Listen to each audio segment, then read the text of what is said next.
नमस्कार। आज हम तिरंगा फाउंडेशन ऑफ इंडिया के स्टूडियो अमरदर्श में बैठे हैं और हमारे साथ श्री केसी कौशिक जी हैं। ये भारत सरकार में farmer solicitor general of India रह चुके हैं और बार काउंसिल के 4 बार सेक्रेटरी भी रह चुके हैं सुप्रीम कोर्ट में। कौशिक जी, आजकल जो ज्वलंत मुद्दा रहा है नीट के एग्ज़ाम के बारे में, पिछले कुछ सालों में 720 में से 720 नंबर लाने वाले कुछ चुनिंदा स्टूडेंट्स ही रहे हैं, 2 या ज़्यादा से ज़्यादा 3 स्टूडेंट्स हर साल। इस बार ऐसा क्या हुआ है कि 67 स्टूडेंट्स के 720 में से 720 नंबर आए हैं?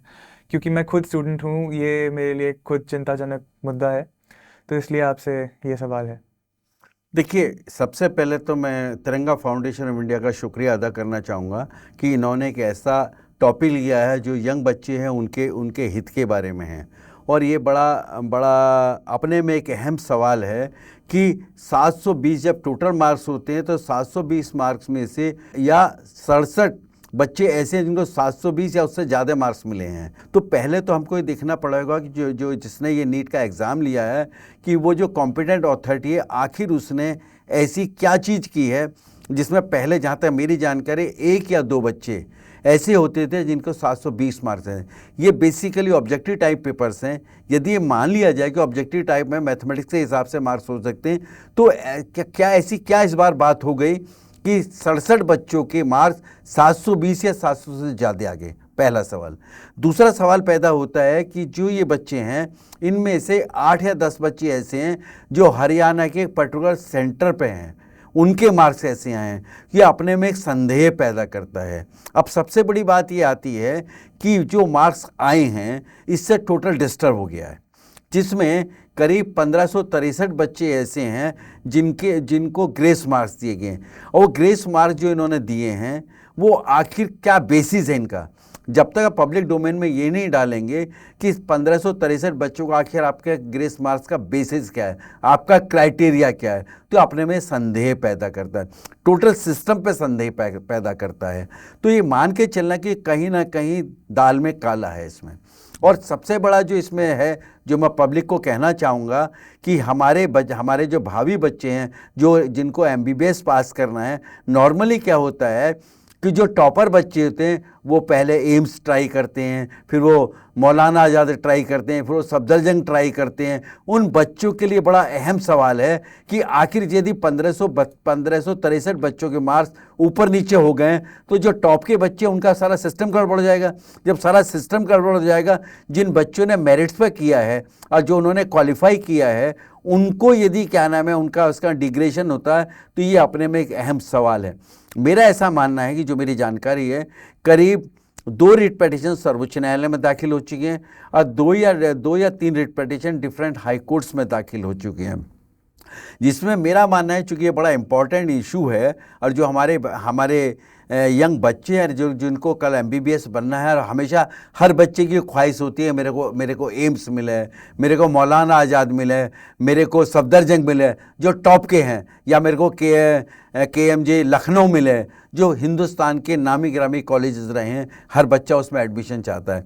यदि 1563 बच्चों को हमने ग्रेस मार्क्स दे दिए हैं और ग्रेस मार्क्स दे रहे हैं, टोटल सिस्टम ही गड़बड़ा दिया है, तो ये अपने में बड़ा अहम सवाल है। इसमें कहीं इस बात का संदेह है कि ये लगता है कि कहीं ना कहीं पूरी दाल काली लग रही है। इसमें दाल में काला है, दाल ही काली लग रही है।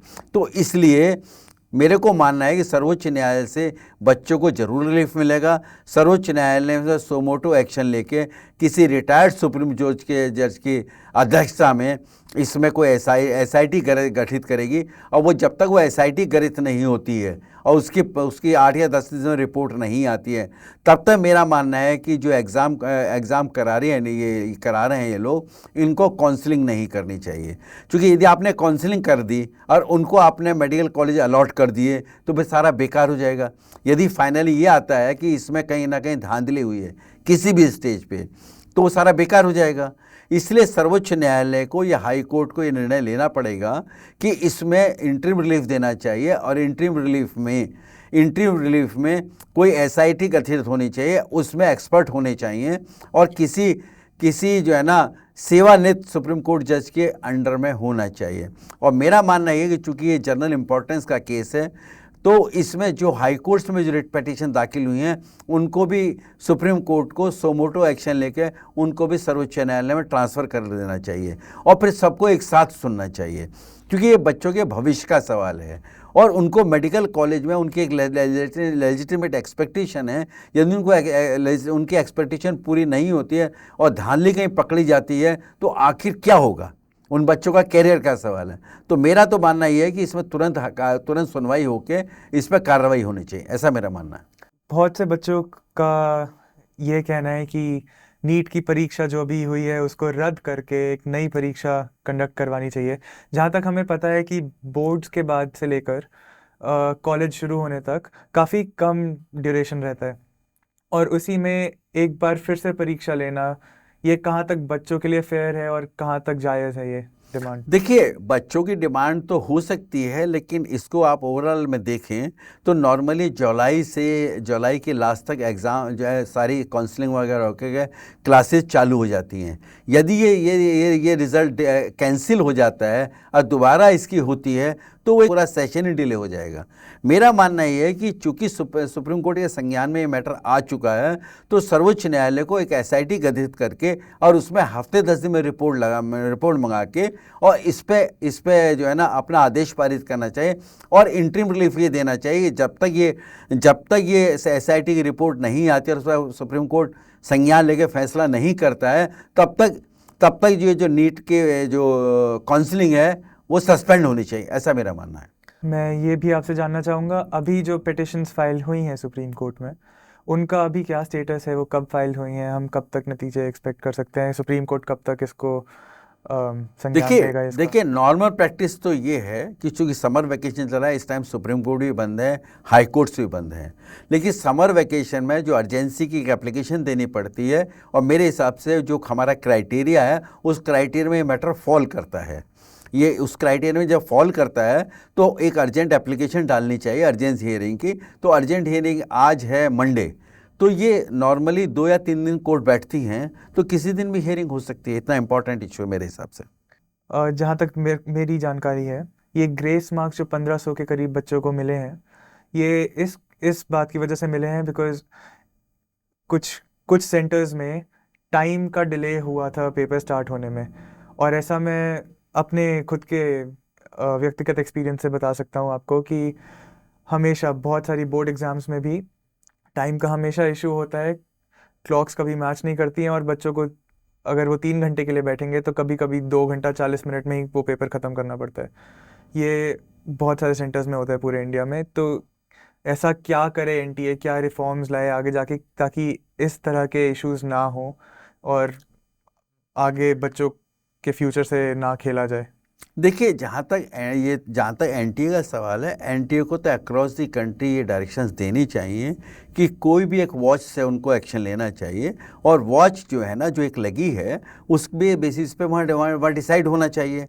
अब ऐसा तो अनलाइकली जैसा आप बता रहे हैं कि साहब कुछ पे तो 20 मिनट पहले ख़त्म होता है, कुछ पे 20 मिनट बाद होता है। मेरी समझ के बाहर की बात है, क्योंकि 2-4 मिनट का तो डिफरेंस हो सकता है, लेकिन ये नहीं हो सकता 20 मिनट का डिफरेंस हो जाए, आधे घंटे का डिफरेंस हो जाए। तो यदि ऐसा डिफरेंस आ रहा है तो कहीं ना कहीं कुछ ना कुछ गड़बड़ है, या तो सेंटर में गड़बड़ है या एनटीए की डायरेक्शंस में गड़बड़ है, कहीं ना कहीं गड़बड़ है। उसको आगे जो है ना इस तरह की घटनाएं या दुर्घटनाएं नहीं हो, आगे के लिए एनटीए को सतर्क होना का और प्रॉपर इसकी गाइडलाइंस इशू करनी चाहिए, ऐसा मेरा मानना है। तो धन्यवाद आपका आज हमारे सवालों का जवाब देने के लिए, और हमें उम्मीद है सुप्रीम कोर्ट इस पे जल्दी एक्शन लेगा बिकॉज़ ये देश के स्टूडेंट्स के भविष्य का सवाल है और हमें सुप्रीम कोर्ट से पूरी उम्मीद है। मेरा सभी भारत के नागरिकों को ये आग्रह है कि परेशान ना हो। मेरा मानना ये है कि जो बच्चों का कैरियर में प्रॉब्लम आ रही हैं, थोड़ा सा अभिभावक को भी पेशेंस रखना चाहिए, बच्चों को भी पेशेंस रखना चाहिए। बच्चों को इस बात की कोशिश नहीं करनी चाहिए कि साहब कि एग्ज़ाम कैंसिल होना चाहिए। इसमें अल्टीमेटली जड़ तक जाने की ज़रूरत है। जड़ तक तभी जाया जा सकता है जब सर्वोच्च न्यायालय इसमें कोई एसआईटी गठित करे और उस एसआईटी हफ्ते 10 दिन में अपनी रिपोर्ट दे। उस रिपोर्ट को सर्वोच्च न्यायालय एग्जामिन करे। यदि सर्वोच्च न्यायालय फाइनली इस डिसीजन पे आती है कि malpractice across the country more than 1 या 2 या 4 सेंटर में हुई है, तो डिफरेंट पोजीशन है। यदि लगता है कि कहीं एक या दो जगह गड़बड़ हुई है या ग्रेस मार्क्स जो इन्होंने दिए हैं वो कोर्ट को प्रॉपर जस्टिफाई नहीं कर पा रहे हैं, तो ग्रेस मार्क्स हट भी सकते हैं, कोई दिक्कत नहीं है। सुप्रीम कोर्ट चाहे तो, सुप्रीम कोर्ट तो आर्टिकल 141 है, सुप्रीम कोर्ट चाहे तो उस पर एक्शन ये भी ले सकता है, जो इन्होंने ग्रेस मार्क्स दिए वो ग्रेस मार्क्स ही ख़त्म कर दो। आप ग्रेस मार्क्स ख़त्म कर दें, जो एक्चुअल मेरिट है उस पर फैसला हो जाएगा, उस पर जो बच्चों की दिक्कत है वो सॉल्व हो जाएगी। लेकिन मेरा उन बच्चों से पुनः आग्रह है और उनके अभिभावकों से आग्रह है, जो बच्चे एक्साइट होके किसी तरह की कोई ऐसा काम ना करें कि कोई बच्चे के मार्क्स कम आ गए, वो ये सोचने लगे कि साहब मेरा तो पढ़ने का कोई फ़ायदा नहीं, डिप्रेशन में न आए, हिम्मत से काम लें।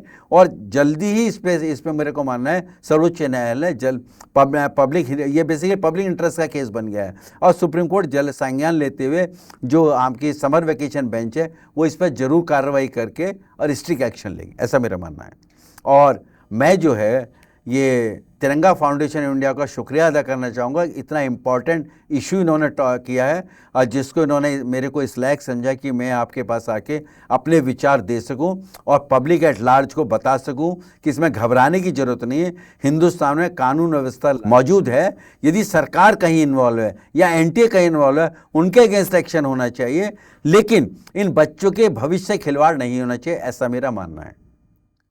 ये थे हमारे साथ श्री केसी कौशिक जी। ये पॉडकास्ट देखने के लिए आपका धन्यवाद। आप सबको धन्यवाद, शुक्रिया।